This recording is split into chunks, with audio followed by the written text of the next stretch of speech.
Hi guys, this is Michael Orrell from MobileBurn.com. Today I have with me the Kyocera Echo for Sprint. It's the first Android device to sport dual 3.5-inch touchscreen displays. It's available now for $199.99 on a 2-year contract.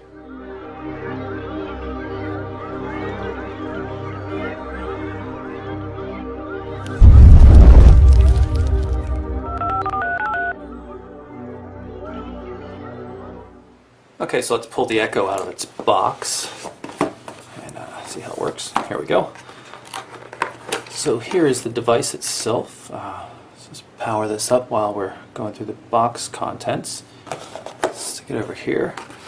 And looks like we've got getting started guides, warranty information, that kind of thing. It's a bag for recycling your old device if you so choose. And over here,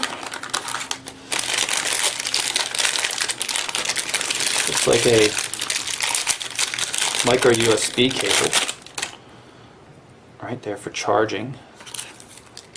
SD card adapter. It's an 8 gig micro SD card pre-installed on the device if I recall correctly.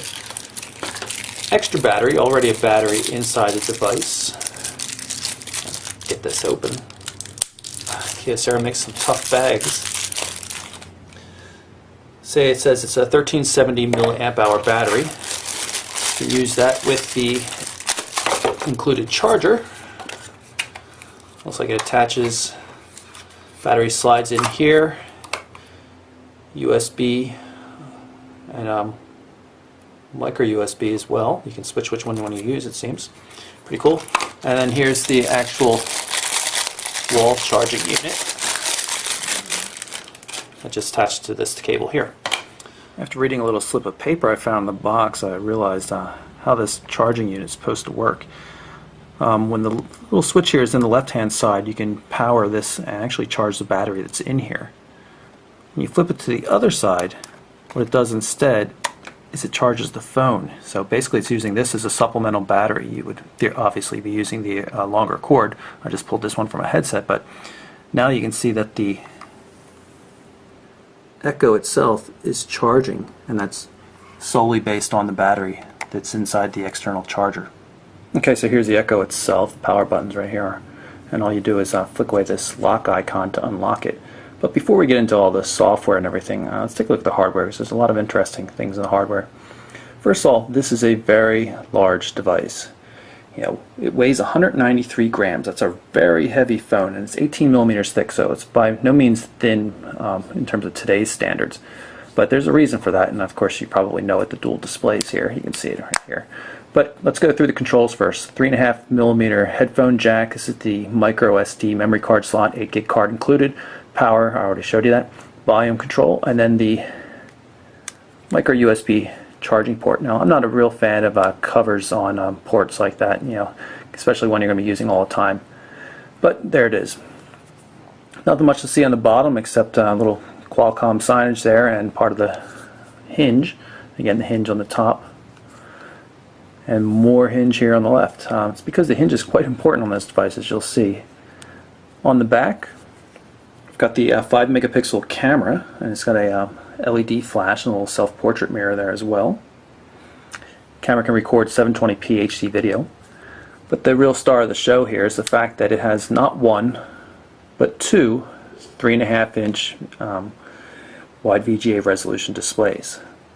So it can go in a couple different forms, kind of a laptop mode there. Also go into a tablet mode where it locks in nice and tight.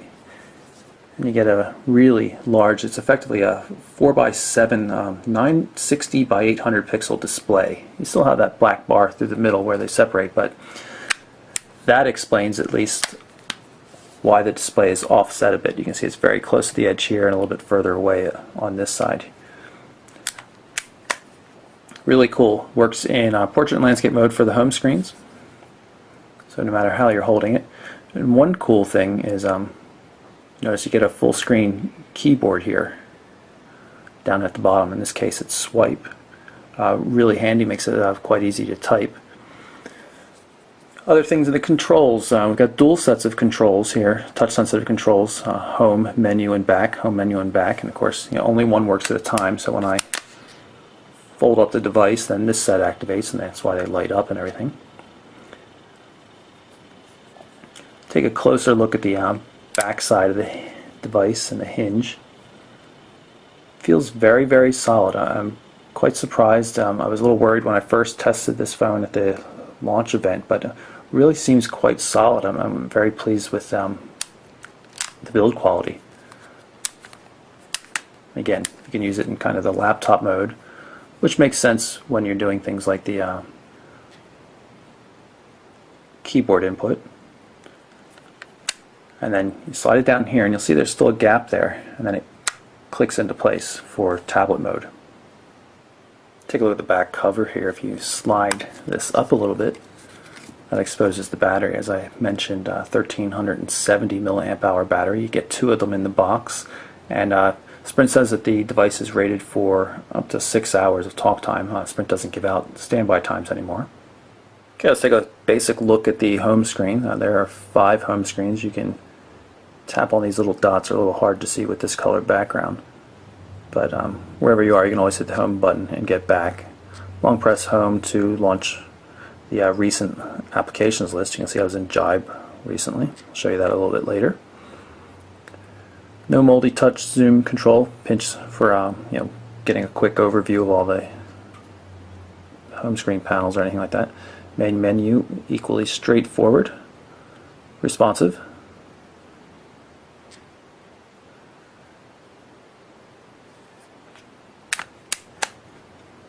Pull the device into the dual pane mode and everything works exactly the same way. You'll notice the larger spacing between all the icons, so the configuration stays exactly the same.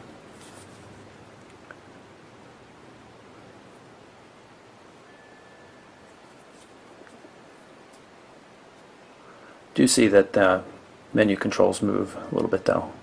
You now have a much wider main menu when you're in the dual screen mode, which is kind of cool.